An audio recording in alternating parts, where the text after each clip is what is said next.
안녕하세요. 크립토TV입니다. 이번 시간에는 소름 끼치는 힌트가 주어졌다고 하는데요. 무슨 내용인지 살펴보시죠. 유럽에서요, 블록체인 샌드박스가 블록체인 관련해서 이제 유럽의 41개 규제 기관 22개국이 모여서 연구를 하고 있습니다. 근데 뭘 연구하나 보면요. 국제 크립토 규제를 국가별로 기준이 다르겠죠. 이것을 하나로 합쳐보자. 공조하고 있는 겁니다. 물론 전 세계적으로도 이게 되지만요. 지금 유럽 내에서도 의견이 다를 수 있기 때문에 이제 그 유럽에서 이제 국가들을 모아서 교육도 시키고 여러 가지를 하고 있죠. 자, 규제를 공조한다. 이유가 뭘까요? 예를 들어서 ISO 2002라고 들어보신 적 있으시죠? 이게 사실 뭐 이 디지털 금융에 관한 국제 산업 표준입니다. 이게 각 산업별로 표준이 다 있어요. 제조업, 뭐 어업, 농업 모든 그 산업에서 이 표준이 있어요. 이 표준을 왜 만들겠습니까? 전 세계 표준화해야 쉽게 말하면 수출도 하고 수입도 하고 교류가 되겠죠. 이것도 크립토 규제 공조의 일환 중에 하나라 보시면 됩니다. 예를 들어 보겠습니다. 자산 토큰화, RWA가 대세라고 하는 거 이제 뭐 이견이 없으시죠? 이거를 하려면 실제로 자산을 코인으로 만듭니다. 이것을 전 세계에 사고 팔고 보내고 환전시키고 보관했다가 뭐 결제도 하고 이게 다 돼야 돼요. 그런데 제가 예를 드는 겁니다. A국에서는 비트코인을 BIT라고 적고 B국에서는 BTC라고 적고 C국에서는 XBT라고 적고 D국에서는 소문자로 적으면 교류가 되겠습니까? 당연히 안 되겠죠. 그래서 글로벌 표준, 뭐 비트코인을 예를 들어서 뭐 BTC로 적기로 하자. 그러면 전 세계 통일을 시켜야죠. 그래야 서로 교류가 되겠죠. 환전이 되고 이체가 될 겁니다. 이것을 만든 다음에 토큰화 시키는 거고요. 이것을 디지털화 시키는 겁니다. 여기에 삼총사가 뭐다? 스테이블 코인, CBDC, 그리고 우리가 투자하고 있는 이 크립토 자산이 주축을 이룰 겁니다. 이것은 뭐다? 확정된 미래입니다. 독일의 2대 증권 거래소가 있습니다. 뭐 슈투트가르트라고 하는 그룹에서 유럽 중앙은행과 협력을 해서 블록체인 테스트를 완료했다. 그러니까 독일의 제일 큰 은행 6개 모아놓고 지금 결제 테스트를 해본 겁니다. 보니까 결제 솔루션을 사용해서 무엇을 테스트했다? 채권, 펀드, 주식, 5가지 토큰화된 증권. 얘네들도 RWA. 그러니까 모든 것을 블록체인 레일 위에다 올려서 지금 사고 파는 거 지금 예행 연습해보고 있는 거죠.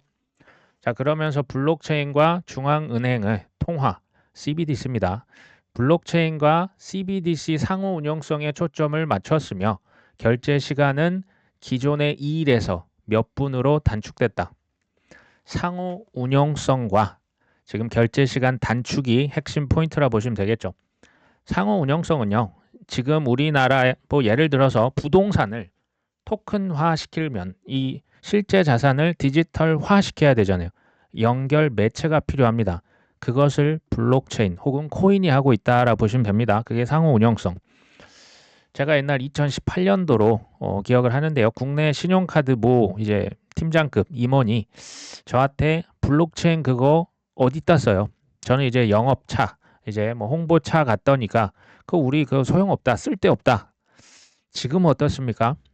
지금 해외 송금 여전히 스위프트망 씁니다. 은행 통해서 송금하는데요. 뭐 짧게는 제가 볼 때 2, 3일인데 길게는 이거 일주일 넘게 걸리거든요.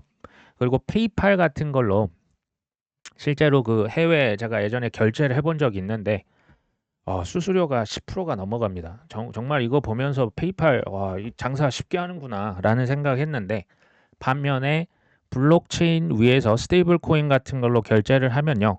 딱 2분이면 갑니다. 2분 내에 갑니다. 수수료요. 10%가 아니고요. 1%도 안 하고 뭐 0. 몇 % 이 정도 수준으로 확 떨어집니다. 쉽게 말하면 쓰지 않으면 생존이 불가능하죠. 이게 혁신이겠죠.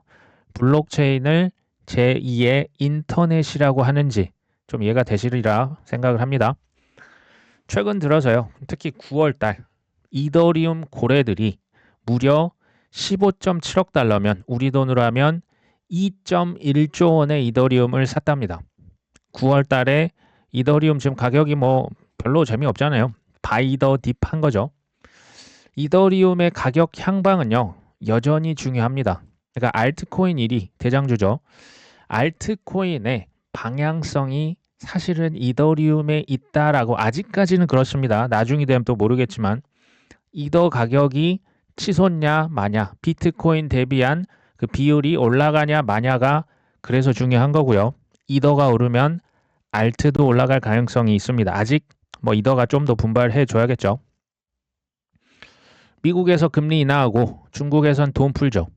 그래서 뜰 것 같은 섹터 디파이를 꼽습니다. 여기 이제 투자, 그 코인 투자 운용, 자산 운용사거든요.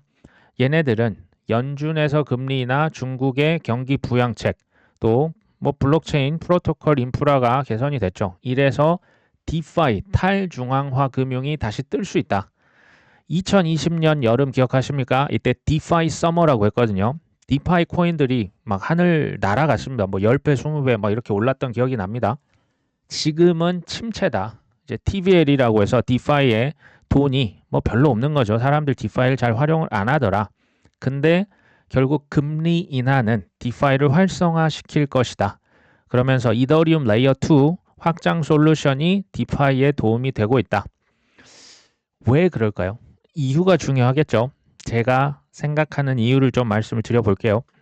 2020년 여름에 디파이 서머가 왜 유행을 했습니까? 그 바로 전 2020년 3월 달에 뭐가 있었습니까? 뭐 코땡땡으로 인해서 팬데믹, 뭐 경제 위기 어마어마했죠. 그것을 막는다는 명분으로 뭐 했습니까? 연준뿐만 아니고 전 세계에서 사실상 초저금리죠.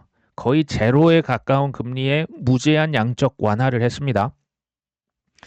제로금리, 초저금리라고 하는 것은요. 돈을 빌리는 데 드는 비용, 이자가 얼마다? 거의 0에 가깝다. 이걸 의미하죠. 한번 생각해 보십시오. 돈을 빌리는데 거의 돈을 내지 않는다.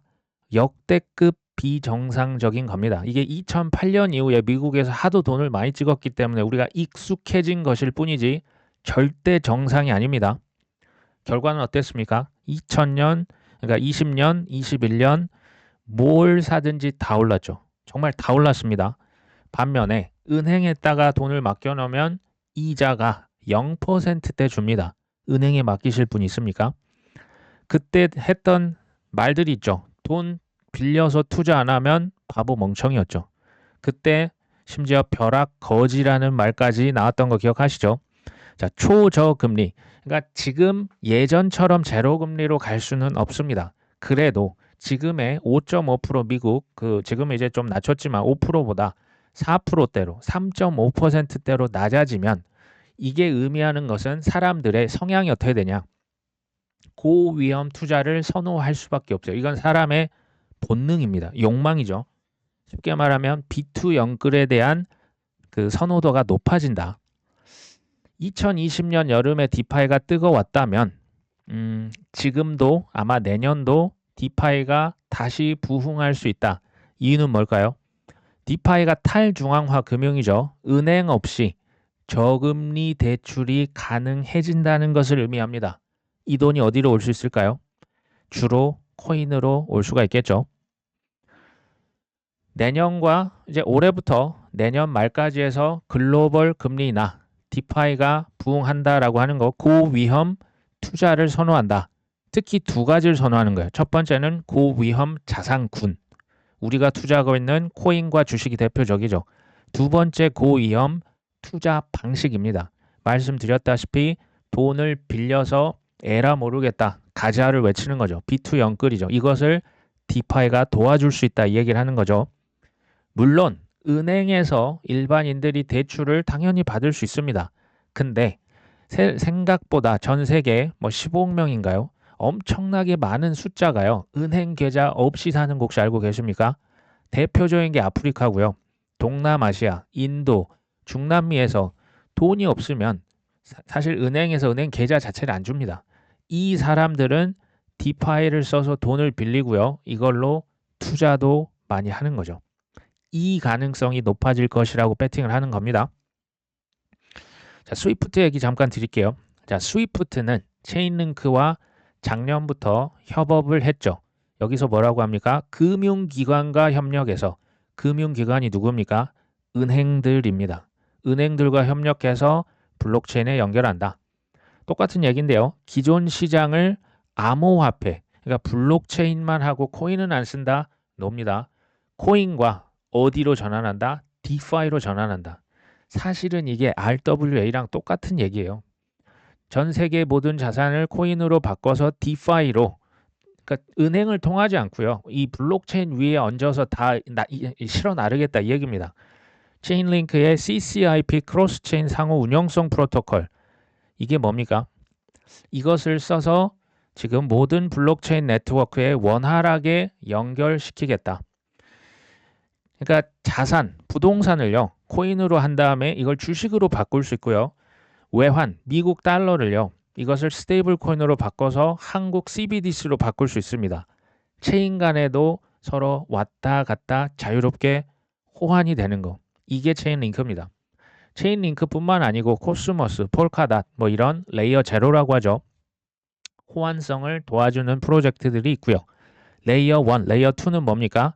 자산들이 실제로 이동을 시키려면 고속도로 태워야 된다고 말씀드렸죠. 다 필요합니다. 뭐 레이어 제로만, 레이어 1만, 레이어 2만이 아니고요. 전부 다 필요한 요소들입니다.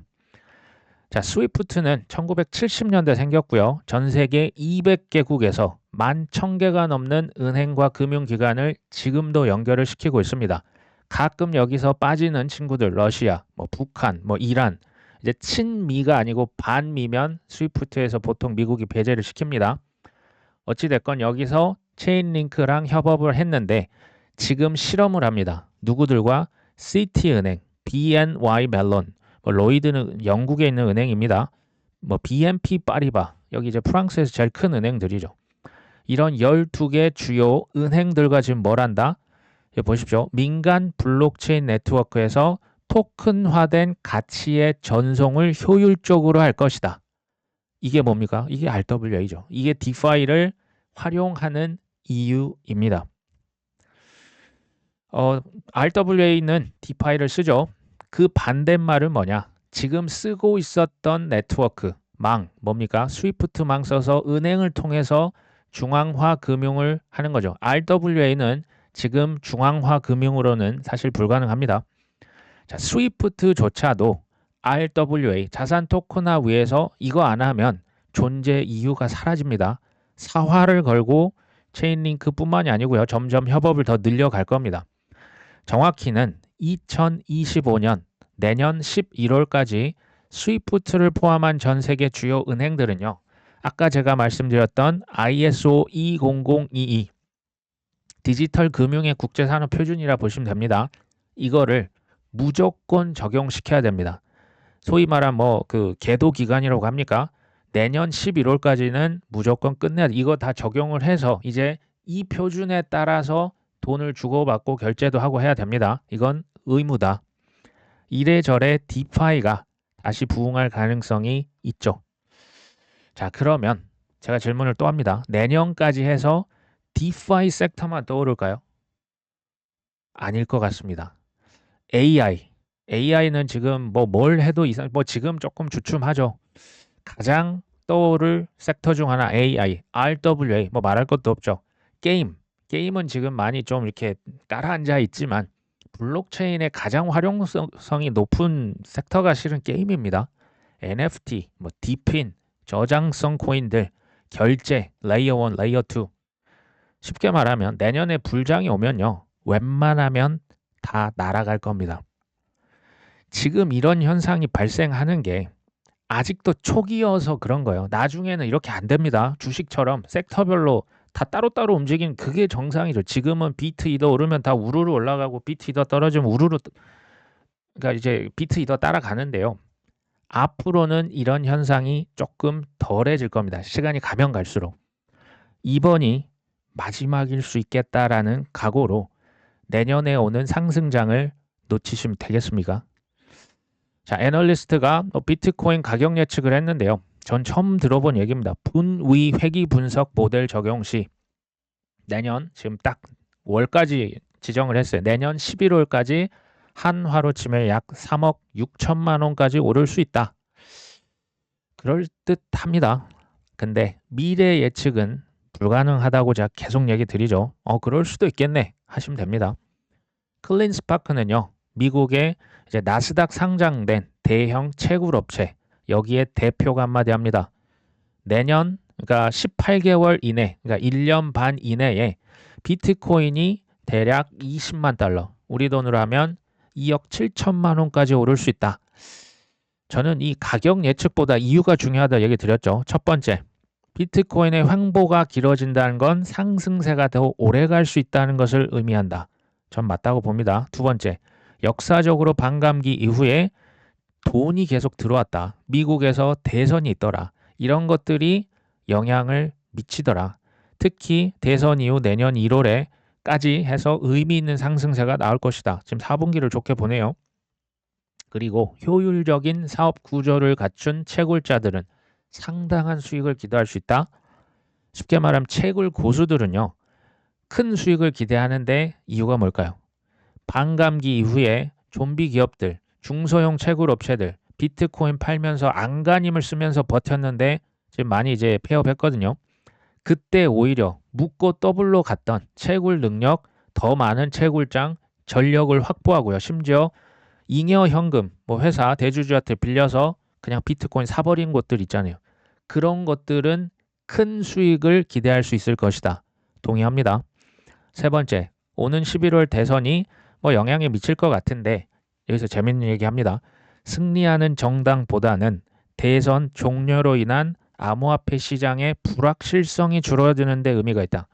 이거는 굉장한 통찰입니다.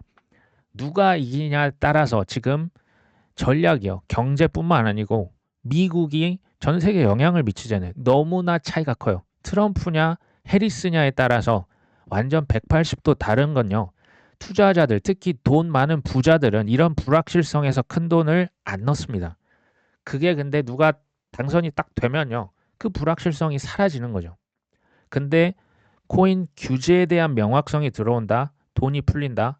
그때는 그때야 비로소 아마 큰 돈을 진짜 큰 부자들은 집어넣을 수가 있거든요.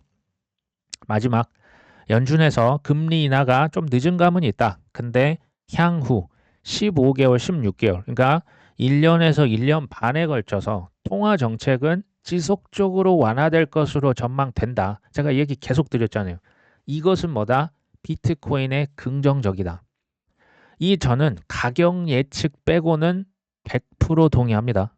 가격은 아무도 알 수 없기 때문에 그렇죠.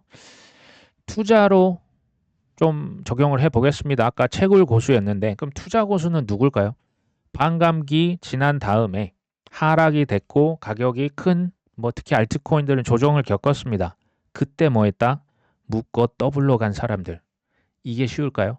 이건 누구에게도 쉽지 않습니다. 그 사람들은 더 큰 수익이 기대가 되겠죠. 제가 이걸 굳이 한번 뭐 분류를 해봤습니다. 제가 봤을 때 1등 하락하고 조정할 때 꾸준히 샀던 사람 1등입니다. 2등 하락장에 잘 버티셨던 분들. 사실 2번도 쉽지가 않습니다. 근데 2번보다 더 훌륭한 건 1번입니다. 세 번째, 하락장에 패닉셀 한 사람. 이분들에게는 아쉽게도 기회가 없는 거죠. 이분들이 제 생각이 맞다면 한참 많이 올라갈 포모 극심하게 되면 다시 들어올 수 있습니다. 이것만큼은 하지 말자 계속 말씀드리죠. EDXM 얘기 좀 해보려고 합니다. 월가의 연합군이 만들었던 코인 거래소죠. 시타델, 버투 파이낸셜, 피델리티, 찰스 슈왑, 세콰이어 캐피털 패러다임. 이제 자금, 자산 운용사, 뭐 증권사, 그 다음에 투자하는 회사들 가장 뛰어난 친구들이 모여서 코인 거래소 만들었다 말씀드렸죠. 제가 여기서 말씀드릴 회사에 좀 주목하실 거는 찰스 슈왑입니다. 찰스 슈왑이요. 그러니까 주식을 중개해주는 브로커리지 펌이라고 하거든요. 이 분야에서 뱅가드를 얼마 전에 제쳤습니다. AUM이라고 해서 이제 소위 그 운용하는 자금 기준으로 봤을 때 현재 미국의 1위 주식 중개업체가 찰스 슈왑입니다. 여기도 지금 EDXM 만들었다고 지금 보여드렸죠. EDXM 글로벌이라고 있어요. 여기는 싱가포르에 세운 EDXM의 자회사라고 보시면 돼요. 미국 외 영업을 싱가포르에서 지금 하고 있는 겁니다. EDXM은 무려 22년도 하락장의 정점에서 설립을 했고요. 왜 했을까요? 하락장의 코인 거래소 아무도 거들떠보지 않았을 때 EDXM이 설립이 됐었고요. 올해 5월달 싱가포르까지 지금 지사 확장을 한 거죠. 여기서 재밌는 얘기 합니다. 영구 선물 거래, 그러니까 이제 선물 거래소를, 그러니까 현물이 아니고요. 싱가포르에 선물부터 거래소를 열었습니다. EDXM 글로벌은 뭐 신뢰할 수 있고 어쩌고 본인들 얘기했고, 그 다음 출시를 언제 한다? 이거 기가 막힌 거죠. 2025년 1분기에 EDXM 글로벌, 그것도 무기한 선물 거래소를 출시할 예정인 이 새로운 장소, 이 싱가포르의 EDXM 글로벌 얘기합니다. 작년 5월달에 싱가포르에서 열었고요. 비트코인과 이더리움의 영구 선물 계약에 대한 안전하고 효율적이며 위험이 낮은 거래를 가능하게 할 것이다. 비트 이더 현물보다 지금 뭐부터 한다? 영구 선물 계약부터 팔겠다. 이게 돈이 됩니다. 현물은 사놓고 쟁여놓으면 거래 안 하잖아요. 이건 샀다 팔았다 계속 해야겠죠. 그 다음에 또 재밌는 얘기 하네요. 솔라나와 XRP 같은 주요 암호화폐는 출시 후 몇 달 안에 상장될 예정입니다. 비트 이더 다음에 지금 뭐가 들어옵니까? 솔라나. 솔라나까지는 알겠습니다. XRP를 여기 왜 놨을까요? EDXM 글로벌 본격 영업을 내년 1분기다. 이 친구들 아까 보여드렸던 EDXM 만든 이 친구들은요. 전 세계에서 돈 냄새 맡는 이제 경기를 한다면 2위 가는 게 아쉬워할 애들이요. 1위입니다. 돈 냄새 잘 맡는 월가의 최고 선수들이 코인 거래소를 22년도 하락장의 정점에서 만들었고, 싱가폴도 올해 5월달에 열었는데 선물 거래를 언제 오픈한다? 내년 1분기. 좀 얘기해 주는 게 있지 않을까요? 싱가폴만 열겠습니까? 미국에서는 중국, 유럽, 일본, 한국 가만히 있을까요? 다 하면 또 따라 하겠죠. 솔라나와 XRP를 상장할 것이다. 여기서 주요 암호화폐를 영어로 보니까 메이저 크립토커런시라고 표현을 했더라고요. 주요 암호화폐랍니다. 아무래도 잘 팔리고 전 세계 수요가 있는 것 먼저 상장을 시키는 게 인지상정이죠. 특히 이제 XRP 보니까 비트와이즈라고 하는 미국의 그 크립토 자산 운용사가 XRP ETF 지금 현물 ETF 신청을 이미 했습니다. 물론 승인을 하냐 마냐는 블랙락을 기다려 봐야겠죠. 아마 내년 어느 때쯤에 XRP도 승인이 되지 않나. 솔라나도 마찬가지입니다. 핵심 포인트는 뭐냐? 이제는요. 뭐 발톱, 이빨 예전에는 숨겼잖아요. 뒤에서 몰래 했잖아요. 뭐 채굴 기업 주식 사고 마이크로 스트래티지 사고 지금 우리나라 국민연금도 코인 못 사니까 뭐 코인베이스 주식 사잖아요. 예전에 숨겼어요. 근데 미국의 금융 자본 엘리트들은 이제 안 숨깁니다. 이제는 물론 뭐 혼선을 줍니다. 언론 가끔씩 이상한 퍼드 나오는데 이제는 제가 보니까 대놓고 그냥 본색을 드러내요. 코인 시장 펌핑을 시켜야 거래가 많아집니다. 이 친구들은 시세 차익 우리처럼 이런 게 아니에요. 거래가 샀다 팔았다 계속하면 돈을 많이 버는 구조가 될 것이다. 미국의 최대 증권사, 제가 왜 최대 증권사가 찰스 슈왑인지 얘기 드렸죠. 얼마 전에 뱅가드를 제쳤다. 물론 왔다 갔다 합니다. 법이 바뀌면 코인 거래 서비스 제공할 것이다. 의역하겠습니다. 찐코인 법이 있잖아요. 지금 뭐 올리면 뭐합니까? 통과를 안 시키는데 계류가 되고 있고 지금 규제 허락한다면 규제가 지금 허락을 안 하고 있는 거죠. 이것 때문에 지금 뭐 하고 있다? 니들 때문에 나 코인 못 팔았잖아. 그러니까 빨리 코인 법 규제 시키라고. 그래야 내가 코인 팔 수 있잖니. 이 얘기입니다. 저는요. 사실 공부를 하면 할수록 좀 소름이 끼치는 게 있어요. 첫 번째는 뭐냐면 아무리 세상이 악하다고 하기로서는 이렇게까지 악할 수 있을까? 금융 엘리트를 제가 한번 정말 꿰뚫어 보면요. 소름이 끼쳐요. 두 번째, 세상에 이렇게까지 완벽한 기회가 있을까? 제가 지금 뭘 얘기하는 걸까요? 코인 투자입니다. 금융 엘리트가 뒷단에서 뭐 로비하고 SEC 뭐 게레겐슬로 얼굴하고 뭐 소송장 날리면서 뭐 FTX 테라루나 저세상 보내면서까지 지금 뭐를 잡으려고 합니까? 코인을 가져가려고 십수년 전부터 악착같이 치밀하게 노력해서 지금까지 온 겁니다. 이 판을 놓치면 되겠습니까? 코인 투자는요, 월가의 탐욕에 베팅하는 것이다. 원칙적으로 실패할 수 없는 투자가 코인 투자입니다. 다만 기억하실 건 이거죠. 월가는 우리의 탐욕으로 인해서 엄청난 돈을 벌어가는 곳이 월가입니다. 우리의 탐욕으로 우리가 돈을 월가에 헌납하고 있는 거예요. 여기서 포인트는 이겁니다. 제대로 된 선택을 하셨다면 뭐 이상한 뭐 저기 밑에 코인 사놓고 뭐 100배 이런 거 막 이렇게 바라고 계시면 글쎄요. 제대로 된 선택을 만약 하셨다면 우리의 뭐를 절제해야 된다? 탐욕을 반드시 절제해야만 저 기관들을 상대로 우리가 그래도 저들을 이용해서 큰 수익을 가져갈 수 있다는 겁니다. 특히 내년 상승세가 무서워지면 무서워질수록 제가 절제에 대한 부분을 계속 언급을 드리려고 합니다. 오늘 방송은 여기까지입니다. 끝까지 시청해 주셔서 감사합니다.